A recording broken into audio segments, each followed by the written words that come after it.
dengan kalian dalam ibadah online kali ini. Adik-adik tetap semangat ya beribadah kepada Tuhan. Adik-adik, apa kabarnya hari ini? Luar biasa. Yes, yes, yes. Nah, adik-adik, minggu ini ada teman kita yang berulang tahun loh. Kita ucapin bareng-bareng yuk. 1, 2, 3.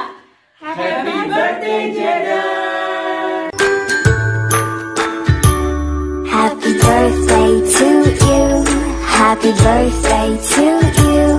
Happy birthday, happy birthday, happy birthday to you. Nah adik-adik, sebelum kita memulai ibadah pada hari ini, mari kita berdoa terlebih dahulu. Lipat tangannya, tutup matanya, mari kita berdoa.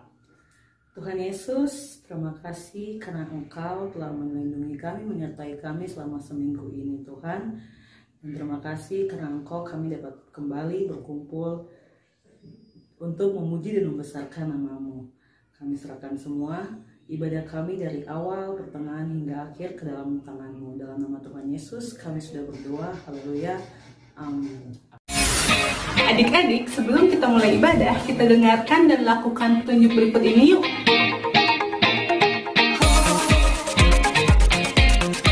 Nah, aturan yang pertama, adik-adik diwajibkan untuk bangkit berdiri, memuji Tuhan dengan sungguh-sungguh, dan mengikuti gerakan kakak-kakaknya ya. Peraturan kedua, saat mendengarkan firman Tuhan, duduk yang baik dan fokus memperhatikan. Eits, peraturan yang ketiga, adik-adik diwajibkan untuk nonton video ini sampai selesai dan jangan di-skip ya. Oke, yang terakhir, kalian bisa memberikan pendapat untuk video ini di kolom komentar. Oke, untuk membangun konten ini lebih baik lagi. Selamat beribadah adik-adik.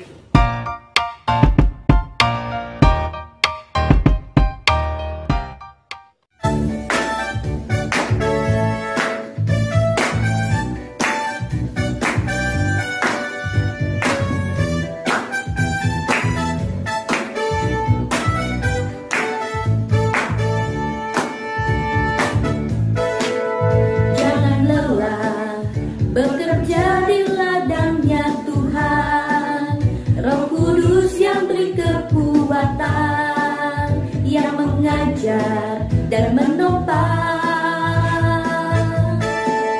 Tiada lelah bekerja bersamamu Tuhan, yang selalu mencukupkan akan segalanya.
ya, siapa yang suka permen? Nah, adik-adik, di sini permennya beraneka ragam. Ada yang manis dan ada yang asam. Sekarang, teman kalian ini akan merasakan apakah permen itu manis atau asam. Coba rasa dulu yang ini. Ambil. Apa rasanya? Rasanya apa? Rasanya manis atau asam? Manis. Wah, rasanya apa? Manis. Ya, habiskan dulu permennya ya. 5 minutes later. Nah, sudah habis kan permennya ya. Nah, sekarang kalian rasakan lagi yang warna kuning ini manis atau asam? Yang kuning, ini kuning. Kuning. Kan lagi, aduh. Kan lagi. Manis atau asam? Manis atau asam? Asam ya. Tadi yang manis, sekarang yang asam. Ayo habiskan dulu permen. 3 days later. Nah, adik-adik, lidah kita itu diciptakan oleh Tuhan untuk dapat merasakan berbagai macam rasa. Nah, sekarang adik-adik, teman kalian ini akan diletakkan es batunya di atas lidahnya. Ayo, Noel, berdiri. Simpan di atas lidahnya ya, es batunya ya. Diamkan di atas lidahnya. Kami ini. Ayo. Makan. Nah, diam di atas lidahnya. Tutup mulutnya, tutup mulutnya. Tutup. Diamin di lidah ya. Diamkan di atas lidah. Di atas lidah. Simpan di atas lidah. Simpan di atas lidahnya.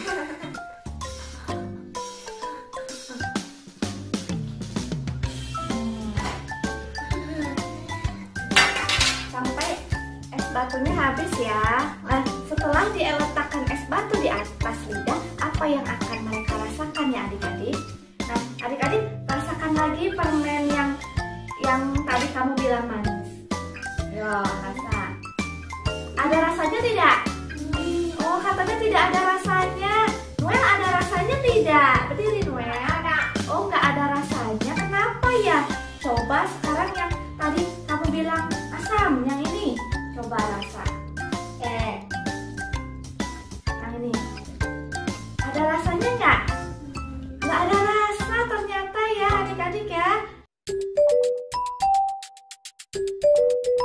Adik-adik, mengapa rasa permen berbeda setelah kita meletakkan es batu di atas lidah kita?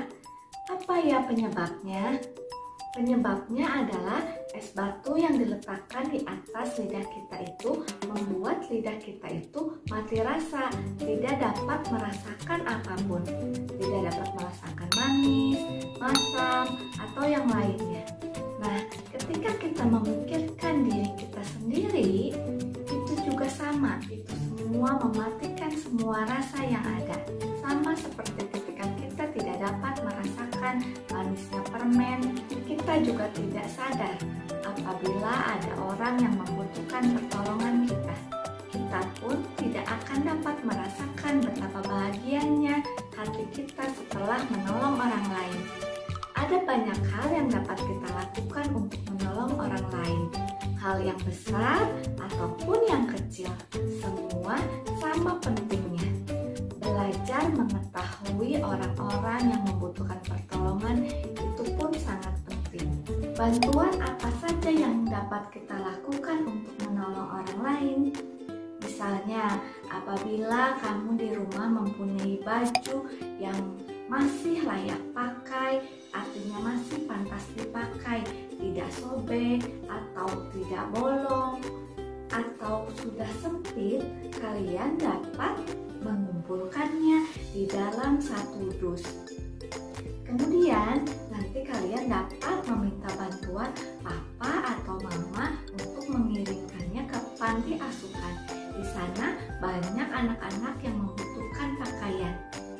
Atau kalau kalian melihat seorang pengemis di jalan yang kelaparan dan kalian mempunyai makanan, kalian dapat memberikan kepada orang itu. Contoh lain adalah ketika kalian itu merasa sedih hatinya. Nah, kalian dapat bertanya kepada teman kalian itu apa permasalahan yang ia hadapi. Kalian dengarkan cerita teman kalian itu, lalu kalian hiburkan sehingga hati teman kalian itu menjadi lega. Nah, setelah kita menolong orang lain, akan ada rasa yang berbeda di hati kita. Hati kita ini akan merasa bahagia dan sukacita. Nah, setelah kamu merasakan betapa indahnya setelah menolong orang lain, kamu pasti ingin melakukannya lagi dan lagi. Semakin sering kita menolong orang lain, maka hati kita ini akan semakin tahu orang-orang mana saja yang membutuhkan pertolongan kita. Dalam Lukas 16 ayat 19 sampai 31 ada sebuah cerita yang menceritakan tentang orang kaya dan Lazarus yang miskin. Dalam cerita ini diceritakan ada seorang kaya yang sangat banyak hartanya. Ia selalu berpakaian yang bagus-bagus, yang indah-indah. Setiap hari dia selalu makan makanan yang enak-enak adik-adik. Mejanya penuh dengan makanan yang lezat-lezat. Dia selalu bersukaria dalam kemewahannya.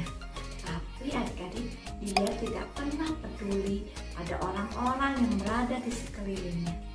Lalu ada seorang pengemis yang bernama Lazarus. Badannya penuh dengan borok-borok, luka-luka. Ia suka berbaring di dekat pintu rumah orang kaya itu. Suatu saat pengemis itu merasa lapar. Dia ingin makan, tetapi tidak punya makanan yang akan dia makan. Lalu ia pergi ke rumah orang kaya itu. Dia hanya bisa duduk di dekat meja orang kaya itu. Sedangkan orang kayanya hanya makan terus, tidak mempedulikan sekelilingnya. Si miskin Lazarus hanya duduk di bawah menunggu sisa-sisa remah-remah makanan yang jatuh dari meja si kaya tadi. Tapi adik-adik, si miskin Lazarus ini tidak berani untuk mencuri makanan si kaya tadi karena hatinya sangat baik. Melihat Lazarus duduk di dekat mejanya, orang kaya ini sama sekali tidak mempedulikan. Dia terus saja menyantap makanannya. Hatinya tidak tergerak oleh belas kasihan. Suatu hari, matilah si miskin Lazarus. Apa yang terjadi? Dia dibawa oleh malaikat-malaikat ke sebuah tempat yang sangat indah. Karena apa adik-adik? Karena hatinya si miskin Lazarus ini jujur, dia tidak suka melakukan perbuatan-perbuatan yang jahat. Dia dibawa oleh malaikat-malaikat ke suatu tempat.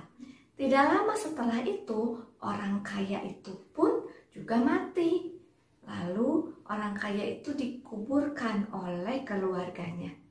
Ketika sudah mati, orang kaya itu melihat bahwa ia berada di suatu tempat yang sangat mengerikan. Mengapa dia berada di tempat itu? Karena hatinya jahat. Dia tidak mempedulikan kesusahan orang-orang yang berada di sekelilingnya. Di tempat yang mengerikan itu, orang kaya itu merasa kehausan. Di sana tidak ada yang memberi dia air. Badannya pun terasa panas, terasa tidak menyenangkan. Saat berada dalam tempat yang menyeramkan itu, orang kaya itu melihat ke atas. Ketika melihat ke atas, dilihatnya lah si miskin Lazarus berada di tempat yang sangat damai. Terlihatlah Lazarus dipangku oleh Bapak Abraham. Kita semua tahu ya adik-adik bahwa Bapak Abraham itu adalah orang yang sangat dikasihi Tuhan. Setelah dia mati, dia dibawa juga oleh malaikat ke tempat yang sangat indah. Ketika si kaya itu melihat si miskin Lazarus berada di tempat yang sangat indah, dia ingin sekali pergi ke sana. Tetapi tidak bisa adik-adik, karena jarak yang jauh memisahkan mereka. Orang-orang yang berhati jahat tidak boleh berada di tempat yang indah itu. Si kaya pun ingin meminta minum untuk melegakan tenggorokannya yang kering, tapi tidak boleh adik-adik, apalagi untuk pergi ke tempat yang indah itu. Akhirnya si kaya hanya meminta agar si miskin Lazarus memperingatkan saudara-saudaranya yang masih hidup. Untuk apa? Untuk peduli kepada orang-orang yang berada di sekitarnya. Tetapi malaikat-malaikat itu menjawab, tidak boleh. Mereka harus menentukan pilihannya sendiri untuk menolong atau tidak menolong. Nah adik-adik, dari cerita ini kita dapat belajar. Mulai dari sekarang kita harus belajar untuk melihat, untuk memperhatikan orang-orang yang berada di sekeliling kita. Apabila kamu melihat orang yang membutuhkan pertolongan kamu, segeralah tolong mereka. Tapi ingat adik-adik, saat kita menolong orang lain, kita melakukan semuanya itu bukan untuk mencari hormat, bukan untuk mencari pujian dari orang lain. Tapi untuk apa? Kita melakukan semuanya itu karena Tuhan Yesus sudah terlebih dahulu baik kepada kita. Dan kita pun harus baik kepada orang-orang yang berada di sekeliling kita. Adik-adik, Tuhan Yesus melihat loh, Dia akan merasa senang apabila melihat anak-anaknya peduli kepada sesamanya dan menolong orang yang kesusahan dengan senang hati. Nah adik-adik, kita belajar yuk memperhatikan orang-orang yang berada di sekitar kita ya. Dan jangan lupa saat mereka membutuhkan pertolongan, mari kita bantu mereka. Demikian firman Tuhan kali ini adik-adik, mari kita berdoa. Tuhan, terima kasih untuk firman-Mu hari ini. Kami mau belajar untuk memperhatikan orang-orang di sekitar kami. Kami mau belajar peduli dengan membantu orang-orang yang dalam kesulitan. Mampukan kami Tuhan untuk dapat melakukan semua itu. Ya Tuhan, berkatilah orang tua kami. Berilah kepada mereka kesehatan dan kesejahteraan dalam kehidupan mereka. Berkati pula kami dalam mengikuti pelajaran di sekolah. Kami pun tidak lupa untuk selalu mendoakan bangsa Indonesia ini ya Tuhan. Agar Tuhan cepat memulihkan bangsa ini ya Tuhan. Tuhan, ampunkanlah dosa dan kesalahan kami. Hanya di dalam nama Tuhan Yesus kami sudah berdoa dan mengucap syukur. Amin.